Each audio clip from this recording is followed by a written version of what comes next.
La femme tremblait de froid de tout son corps. Pourtant elle a serré les dents et a retiré ses vêtements malgré le froid glacial. Elle a inspiré profondément et s'est avancée résolument dans les eaux gelées du lac. Mais à peine une minute après s'être mise à l'eau, le froid était insupportable et elle a dû rebrousser chemin vers la rive. Elle n'avait pourtant pas l'intention d'abandonner. Après s'être ressaisie un moment, elle a eu une idée. Elle a poussé un pieu de bois dans l'eau, puis s'est forcée à y entrer de nouveau, en s'agrippant au pieu. Elle a nagé lentement vers le large. Grâce à la flottabilité du bois, elle a réussi à atteindre le milieu du lac. Une fois qu'elle a repéré approximativement la bonne position, elle a plongé sans hésiter. Et là, au fond du lac, gisait l'épave d'un avion. Anna était l'unique survivante de ce crash. Perdue au milieu d'une forêt vierge, sa priorité absolue était de plonger dans la cabine pour retrouver le téléphone satellite du pilote et appeler les secours. Mais elle a fouillé chaque recoin de l'appareil, sans trouver la moindre trace du téléphone. Ses poumons étaient sur le point de lâcher. Dans l'urgence, Anna a saisi 2 sacs à dos au hasard, et a utilisé ses dernières forces pour remonter à la surface. Mais au moment où elle allait regagner la rive en traînant les sacs, un grognement retentissant a résonné dans son dos. En regardant mieux, elle a découvert qu'un ours brun affamé venait d'apparaître sur la berge. En voyant que sa nourriture allait se faire dévorer, Anna a crié de toutes ses forces pour effrayer la bête. Mais l'ours ne comprenait pas le langage humain. Non seulement il a englouti tous les biscuits qui traînaient par terre, mais en plus il a fait ses besoins devant elle. Et ce qui a le plus stupéfié Anna, c'est que l'ours, toujours pas rassasié,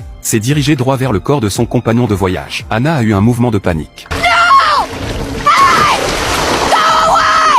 Elle a tapé la surface de l'eau de toutes ses forces pour tenter de faire fuir cet animal colossal. Mais l'ours lui a à peine jeté un regard dédaigneux avant de baisser la tête et de continuer à mordre dans le cadavre. Alors qu'Anna commençait à sombrer dans le désespoir, l'ours a finalement renoncé. La viande n'étant plus assez fraîche à son goût, et il est parti de lui-même. Anna a soufflé un bon coup pour éviter que pareille situation ne se reproduise. La première chose qu'elle a faite en remontant sur la rive, c'est de transporter le corps de son compagnon et de l'enterrer dans un endroit à l'écart. Une fois cela fait, elle s'est empressée d'inspecter les sacs qu'elle avait récupérés, dans l'espoir d'y trouver des ressources utiles. Mais dans le premier sac, il n'y avait que des appareils électroniques trempés d'eau et des portefeuilles avec des cartes. Rien qui puisse lui être d'une quelconque utilité. Elle a été profondément déçue et ne pouvait qu'espérer que le deuxième sac réserve de bonnes surprises. Mais quand elle a tiré sur la fermeture éclair, elle a constaté que tous les objets à l'intérieur étaient soigneusement emballés dans des sacs plastiques. Intriguée, elle les a déchirés et s'est retrouvée face à des liasses de dollars américains. Une estimation rapide donnait au moins 1,5 million.